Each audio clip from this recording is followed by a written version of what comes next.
I, 35F, am married to Tom, 37M, for 12 years. We have 2 kids, Lily, 10F, and Max, 8M.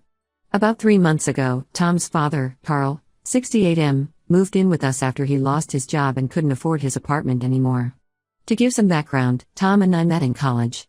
We were both studying business, and we hit it off immediately. Tom was always close to his family, especially his dad. Carl was a charming, outgoing guy who could light up a room with his stories. He worked as a sales manager for a manufacturing company and was always the life of the party at company events. When Tom introduced me to his family, Carl welcomed me with open arms. He'd always joked that Tom had finally found someone who could keep up with his terrible jokes. Over the years, Carl became like a second father to me. He was there for us when we bought our first house, helped us move, and was over the moon when our kids were born. But things started to change about 5 years ago when Carl's wife, Tom's mom, passed away unexpectedly from a heart attack. It hit Carl hard. He became withdrawn and started drinking more.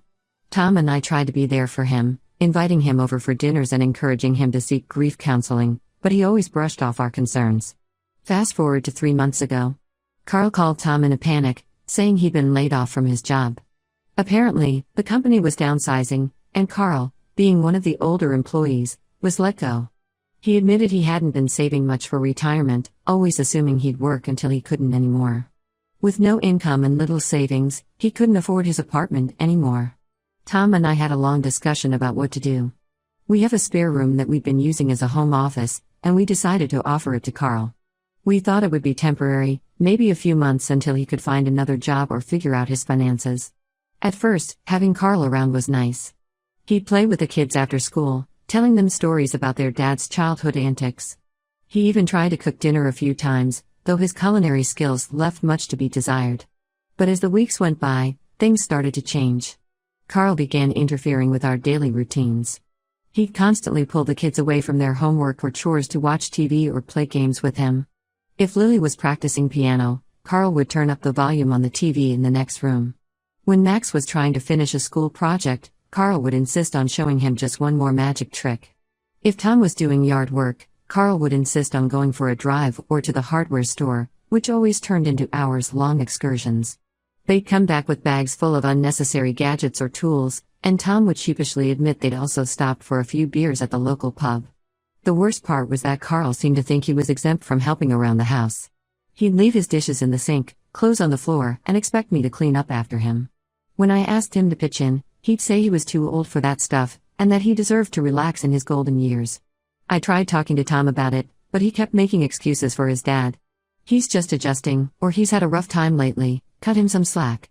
Meanwhile, I was doing all the housework for 5 people, trying to keep up with my part-time job as a graphic designer, and still make time for the kids' activities.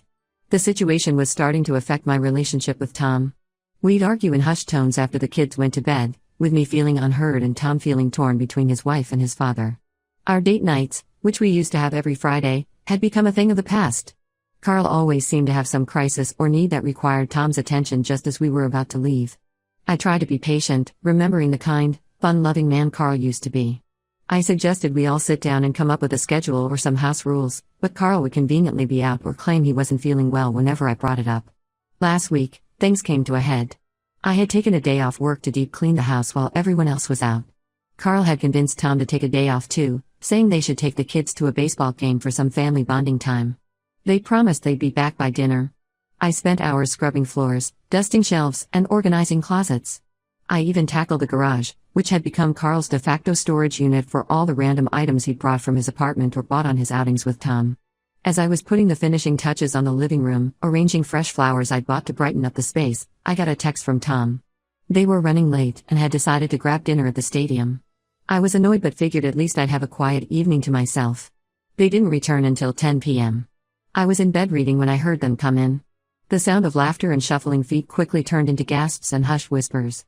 Curious, I went downstairs to find a disaster zone. They had track mud all over my freshly mopped floors. Greasy takeout containers were dumped on the clean kitchen counter, and Carl was in the process of opening a beer, the cap falling to the floor as he fumbled with the bottle opener. The kids looked exhausted and cranky. Lily was whining about a stomachache from too much junk food, and Max was on the verge of tears because he just remembered he had a book report due the next day that he hadn't started. Tom at least had the decency to look guilty, but Carl just grinned and said, "You should have come with us," Sarah. It was a hell of a game. I lost it. All the frustration and resentment of the past few months came pouring out. I yelled at all of them to get out of the house and not come back until they learned to respect my time and effort. I told Carl he was acting like a teenager instead of a grandfather, and I reminded Tom that he had responsibilities to this family that didn't include being his father's drinking buddy. Tom and the kids looked shocked and immediately started apologizing, but Carl just rolled his eyes and muttered something about me being too uptight and no fun anymore.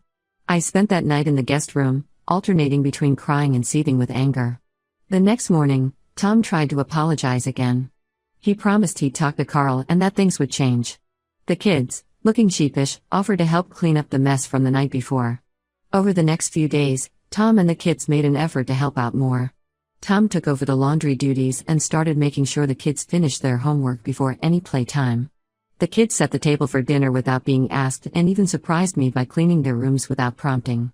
But Carl's attitude didn't change. He kept making snide comments about how I was turning everyone against him and ruining the fun. He'd dramatically sigh and turn down the TV volume when I was on work calls, making sure I noticed his sacrifice. After a week of this, I sat Tom down for a serious talk. I reminded him of how our relationship used to be before Carl moved in.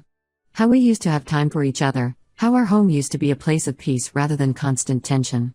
I pointed out how Carl's presence was affecting our family dynamics and my mental health. Tom listened, really listened, for the first time in months. He admitted that he'd been so focused on not disappointing his dad that he'd been disappointing his wife and kids instead. We talked long into the night, discussing options and trying to figure out the best way forward. In the end, we agreed that Carl had to go. It wasn't an easy decision, especially for Tom, but we both knew it was necessary for the health of our family. The next day, we told Carl he had a month to find a new living arrangement. We offered to help him look for affordable senior apartments or even to contribute a little financially if he needed it. But we were firm that he couldn't stay with us anymore. Carl didn't take it well. He threw a fit, accusing me of being heartless and manipulative. He claimed Tom was choosing that woman over his own flesh and blood. He's been giving me the silent treatment ever since, and some of Tom's relatives have been calling to say we're being cruel to poor old Carl. I feel guilty, but I also feel like I had no choice. Our home should be a haven for our family, not a source of constant stress. Tom is struggling with the decision, but he agrees it's for the best. The kids seem relieved, though they're sad to see their grandfather go. Ida for kicking out my father-in-law? Update when it's been a month since my last post, and a lot has happened. First, I want to thank everyone for their supportive comments and advice. It really helped me stand my ground during this difficult time. Carl moved out last week, but not without causing a huge scene. The day before he was supposed to leave, he invited a bunch of relatives over without telling us. When Tom and I came home from work, we found our living room full of people, including Tom's sister Emily, 42F, her husband Dave, 45M, and their kids, plus a couple of Tom's cousins. To give some context, Emily and Tom have always had a complicated relationship. Emily is 5 years older than Tom and was always the responsible one growing up. She followed in their father's footsteps, going into sales and quickly climbing the corporate ladder.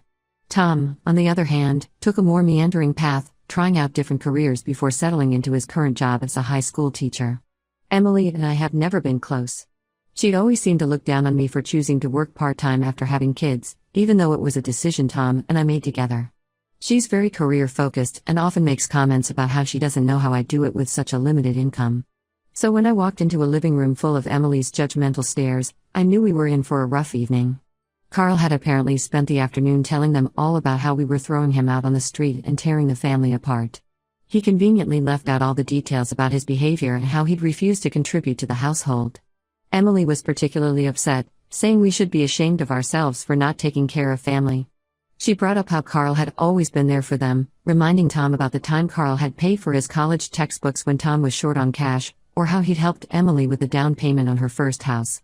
I tried to explain our side of the story, but Carl kept interrupting and twisting my words.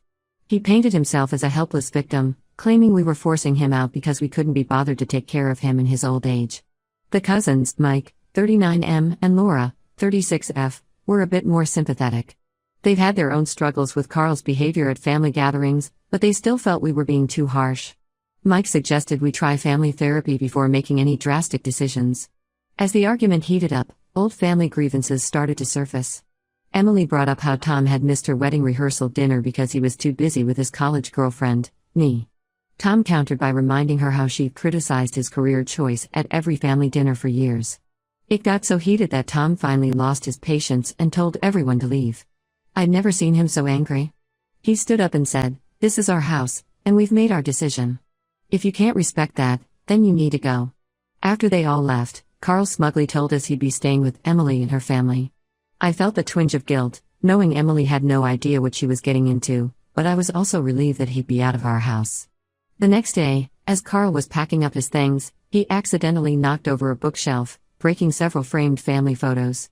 When I confronted him about it, he just shrugged and said, "Oops, guess I'm too old and clumsy to be careful." The look in his eyes told me it was anything but an accident. Tom helped his dad move his stuff to Emily's house, and when he came back, he looked exhausted. He told me Emily had already set up a Carl's Corner in their living room, complete with his favorite recliner and TV. I couldn't help but feel a mix of sympathy and schadenfreude. Since Carl left, the atmosphere in our house has improved dramatically. The kids are back to doing their chores without complaint, and Tom has been much more helpful around the house. We've even started having family game nights again, something we hadn't done since before Carl moved in. Last weekend, we had our first date night in months. We went to our favorite Italian restaurant, the one where Tom had proposed all those years ago.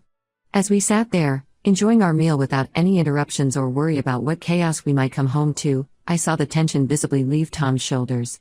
We talked about everything that had happened, really talked, in a way we hadn't been able to in months. Tom admitted that he'd been so caught up in trying to be a good son that he'd neglected being a good husband and father. He apologized for not standing up for me sooner and promised to do better. I shared my own feelings of guilt and frustration. I felt terrible for coming between Tom and his father, but I also knew we couldn't have continued living the way we were. We both acknowledged that the situation with Carl had brought some underlying issues in our relationship to the surface, and we committed to working on them together. However, the family drama isn't over. Emily has been posting passive-aggressive comments on social media about real family values and taking care of our elders. A few relatives have taken her side and have been giving us the cold shoulder. Tom's Aunt Susan, Carl's sister, called us to express her disappointment. She reminded us of how Carl had taken care of their mother in her final years and suggested we were being selfish. It was hard for Tom to hear, but he stood firm in our decision. On the other hand, Tom's cousin Laura reached out privately to offer her support. She shared some stories about Carl's behavior at family events that we hadn't known about, including an incident where he'd made inappropriate comments to her teenage daughter. Tom is struggling with the family tension, but he's standing firm in our decision. He told me he's realizing how much Carl has always manipulated family dynamics, and he's determined not to let it affect our immediate family anymore. We're planning to have a small family barbecue next weekend, inviting only the relatives who have been supportive or neutral about the situation. It feels good to be reclaiming our space and our family life, but I can't shake the feeling that this isn't the last we'll hear from Carl or his supporters. As for me, I'm trying to focus on the positives. Our home feels like ours again. The kids are happier and more settled. Tom and I are reconnecting in a way we haven't in years. It's not perfect, and we still have a lot to work through, but for the first time in months, I feel hopeful about our future. Update 2. Well, it's been another month, and the Carl saga continues. Remember how I mentioned feeling a mix of sympathy and schadenfreude when Carl moved in with Emily? Turns out, my instincts were right on the money. 2 weeks ago, Emily called Tom in tears. Apparently, living with Carl had become a nightmare. He was doing the same things at their house that he did at ours, interrupting routines, making messes, and refusing to help out. Emily, always the perfectionist, had a hard time adjusting to Carl's chaotic presence. She complained that he would leave the TV on at full volume late into the night, making it hard for her to get enough sleep before her early morning meetings. He'd rearrange the kitchen to his liking, leaving Emily frustrated when she couldn't find what she needed to make her morning smoothie. Dave, Emily's husband, was struggling too. He works from home as a software developer, and Carl's constant interruptions were making it hard for him to focus. Carl would barge into Dave's office unannounced, wanting to chat or show him something on his phone, completely disregarding Dave's work schedule. The final straw came when Carl reorganized Emily's home office without permission, resulting in her losing some important work documents. Emily had been preparing for a big presentation to her company's board of directors, and Carl's meddling had set her back significantly. She was facing potential disciplinary action at work because of the delay. Emily apologized profusely to us for not believing us earlier. She admitted that she had thought we were exaggerating about Carl's behavior, assuming that we just weren't trying hard enough to accommodate him. Now, she understood exactly what we had been dealing with. She asked if we had any advice on how to handle Carl, but stopped short of asking us to take him back. Tom spent hours on the phone with her, sharing strategies we had tried and offering moral support. It was strange to hear Emily, usually so confident and put together, sounding so defeated. A few days after that call, we got a surprise visit from Dave. He came alone, looking stressed and sleep-deprived. Over coffee, he confided that Carl's presence was putting a strain on his marriage. He and Emily were constantly arguing about how to handle Carl's behavior, and their kids were starting to act out in response to the tense atmosphere. Dave shared that their 15-year-old daughter, Megan, had started staying out late without permission, and their 12-year-old son, Jake, had been caught skipping school twice in the past week. Both kids were using the chaos at home as an excuse to push boundaries. Dave asked if we could talk to Carl, to try and make him understand the impact of his actions. He looked desperate, admitting that he'd even started looking into extended stay hotels as a way to get some peace and quiet. Tom agreed to talk to Carl, but I was skeptical. Still, we invited Carl over for dinner the following weekend, hoping to have a calm, rational discussion. That dinner was an experience. At first, Carl acted like nothing was wrong, chatting about baseball and complaining about the weather. He asked about the kids' school activities and even complimented me on the meal, something he'd rarely done when he lived with us. When Tom finally brought up the issues at Emily's house, Carl's demeanor changed completely. His face darkened, and he put down his fork with a clatter. He accused us of turning Emily and Dave against him, saying we were jealous of how much his grandkids loved him. He claimed Emily was overreacting to a few small mistakes, and that Dave had always had it out for him. According to Carl, Dave was just looking for an excuse to get rid of him because he was jealous of Carl's close relationship with Emily. Carl went on a long rant about how ungrateful his children were, how he'd sacrificed everything for them, and how we were all conspiring to make him miserable in his old age. He brought up ancient family history, blaming Tom for incidents that had happened decades ago when Tom was just a child. The conversation quickly devolved into Carl yelling and storming out of the house. As he left, he knocked over a potted plant by the door, soil spilling across the entryway. He didn't even pause or look back. Tom and I were left stunned, picking up the pieces, literally and figuratively. As we cleaned up the dirt from the fallen plant, we talked about how Carl's behavior seemed to be getting worse. We wondered if there might be more going on than just stubbornness and entitlement. The next day, we got calls from both Emily and Dave, thanking us for trying. They'd had a long talk after Carl came home in a rage from our dinner, and they've decided to give Carl an ultimatum: either he starts respecting their home and contributing, or he'll need to find somewhere else to live. This whole situation has caused a major rift in Tom's extended family. Some relatives are siding with Carl, saying we're all being too harsh on a poor old man. Tom's Aunt Susan has been particularly vocal, calling us repeatedly to berate us for our treatment of Carl. Others have reached out to us privately, sharing similar experiences they've had with Carl over the years. Tom's cousin Mike, who had initially been sympathetic to Carl, called to apologize. He shared a story about Carl ruining his son's graduation party a few years back by getting drunk and picking a fight with Mike's father-in-law. Tom is struggling with guilt, wondering if we did the right thing by not letting Carl stay with us longer. He's been having trouble sleeping, often getting up in the middle of the night to look at old family photos. I'm trying to be supportive, but I'm also firm in my belief that we made the right choice for our family. We're now looking into senior living options in the area, thinking it might be the best solution for everyone involved. We found a few places that offer a good balance of independence and support, but we're not sure how to bring it up with Carl. Knowing him, I doubt he'll go quietly into any kind of retirement community. As for us, we're focusing on healing our immediate family. The kids are doing better without the constant disruption. Lily has started taking guitar lessons, something she'd been wanting to do for a while but never had the time for when Carl was around. Max's grades have improved, and his teacher commented on how much more focused he seems in class. Tom and I are working on rebuilding the connection that got lost in all the Carl-related stress. We've started having regular date nights again, even if it's just a quiet dinner at home after the kids are in bed. We're also seeing a marriage counselor to work through some of the issues that came up during Carl's stay. It's a work in progress, but I'm hopeful. This experience has been challenging, but it's also shown us how strong we can be as a family when we stand together. Update 3: It's been 3 months since my original post, and I'm here with what I hope will be the final update on the Carl situation. After the disastrous dinner at our house, things escalated quickly at Emily and Dave's.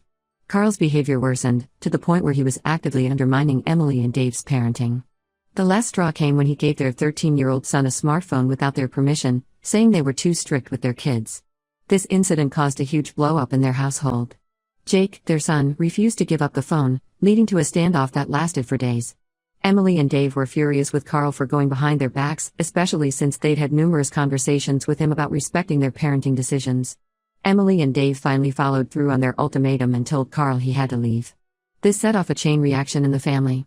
Carl started calling relatives, trying to find someone else to take him in. Most made excuses, but our cousin Linda, 55F, agreed to let him stay for a little while.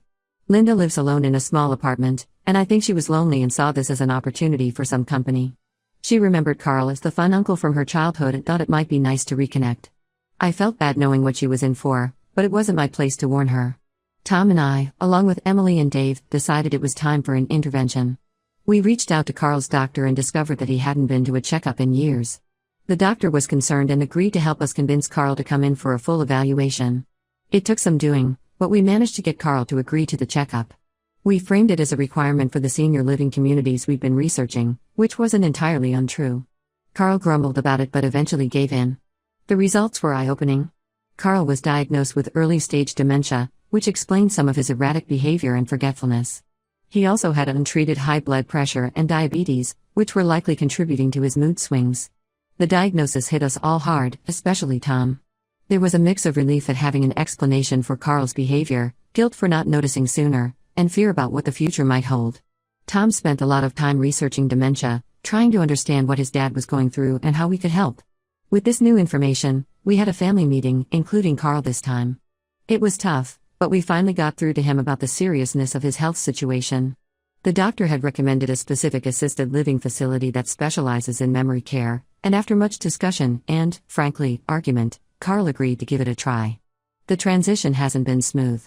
Carl still has days where he insists he's fine and doesn't need help. He's called Tom more than once, demanding to be picked up and brought home. But the staff at the facility have been amazing, and they're slowly winning him over with activities he enjoys and a structured routine that seems to help with his symptoms. Tom visits him several times a week, and I go along sometimes with the kids. It's actually been good for our relationship with Carl. Without the stress of living together, we can enjoy our time with him more. The kids love telling him about school and showing him their artwork, and he seems more present and engaged than he was when he lived with us. The family rift is slowly healing. Emily and Dave have been our biggest allies through all of this, and we've grown much closer as a result. We've started having regular family dinners, something that would have been unthinkable a few months ago. Some of the relatives who initially sided with Carl have come around after learning about his health issues. Aunt Susan, who was one of our harshest critics, called to apologize. She shared that she'd been in denial about Carl's changing behavior because it reminded her too much of her late husband's struggle with Alzheimer's. A few family members are still upset with us, but Tom is learning to set boundaries and not let their opinions affect our family's well-being. He's been working with a therapist to process his feelings about his dad's condition and his changing role in the family. As for Tom and me, this whole experience has been a wake-up call. We've started having serious discussions about our own future plans, health directives, and what we want for our kids as we age. It's not always easy to talk about, but I feel like we're building a stronger foundation for our family's future. Looking back, I still believe we made the right choice in not letting Carl continue to live with us. While I wish we had pushed for medical intervention sooner, I know we did the best we could with the information we had at the time. It's been a challenging few months, but I'm cautiously optimistic about the future. Carl is getting the care he needs, our family relationships are on the mend, and our home is once again the peaceful haven it should be.